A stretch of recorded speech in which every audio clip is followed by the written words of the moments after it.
Until recently, acts of racism were usually undocumented and private. Well, now with social media and camera phones, one comment can instantly blow up online.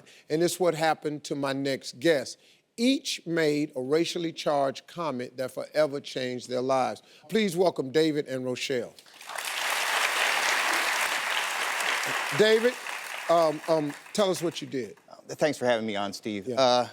About 2 years ago, I was teaching. It was Halloween, and during this night, somebody came into my neighborhood and exposed himself and urinated on a telephone pole in front of my house and a bunch of children. I kind of lost it. I verbally attacked this person, regrettably, very regrettably, on Facebook using the N-word, and it's changed my life ever since. Here's what David wrote.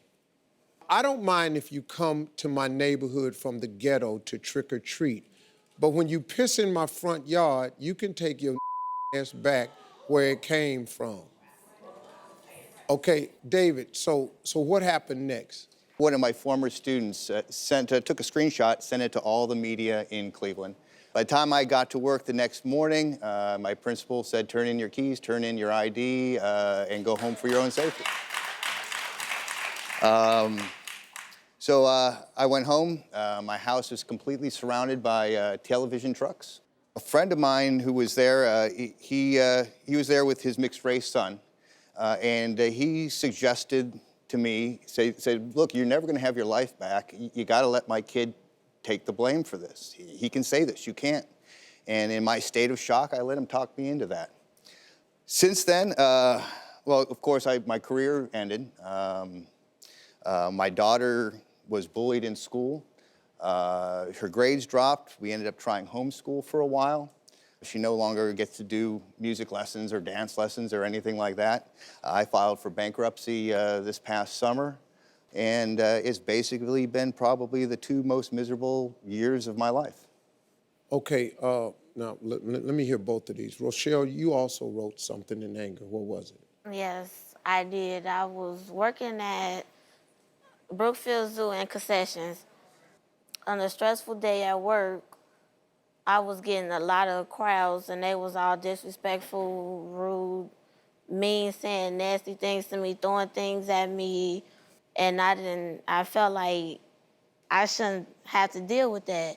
So at the end of my shift, I posted a post, and I know I shouldn't have did that, but it was out of frustration. Here's what Rochelle wrote. What's up, y'all, at work serving these rude-ass white people? Rochelle, what happened after your post?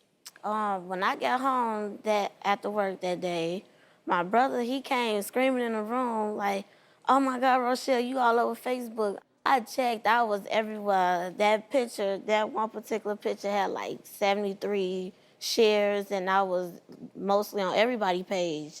So that whole day, I was getting nasty inboxes, people telling me that I should die, I don't deserve to live. And even though that happened a couple of months ago, I still think about like, okay, what if I'm going for a job interview or even up for a promotion? It still can affect me in the long run. Mm-hmm. Let me ask you this. Why do both of you, why do you think you deserve redemption? We all are human. We all do things out of anger and without thinking. You know, I know what I did was more than inappropriate. I objectified this person with a very disparaging word. You know, we all make mistakes in our lives, but you know, I think at some point, you know, we all have to look at each other as human, and I don't know if you agree with me or not, but I think we're all at some level worthy of some consideration and some forgiveness and a little bit of thoughtfulness. Mm-hmm.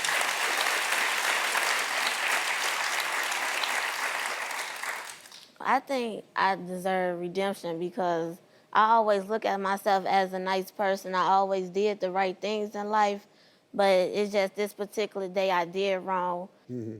I don't want it to haunt me for the rest of my life. I'm only 22 years old. I don't deserve to be bashed, and everywhere I go, everybody know me as the racist Brookfield Zoo girl. I want people to know me as Rochelle and who I am as an individual. You both deserve a second chance, and that's why I have you on the show, because I think that someone has to speak up for people who make mistakes because you can't be buried forever. But we got to look at the upside, too, for the two of you. There's a great opportunity for you. You can't work at the zoo no more. I don't want to go back. Right, but you ain't gonna make no life down at the zoo. So now this your chance to get to making another life. David, you deserve a second chance. You deserve to be forgiven. Thank you. You really, really do. You cannot take all that a person has done of good.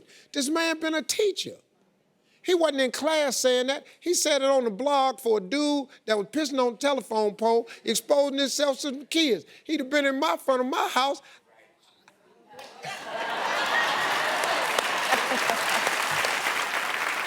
But now, David, here's your chance because you got to reinvent yourself now because you do have something to offer.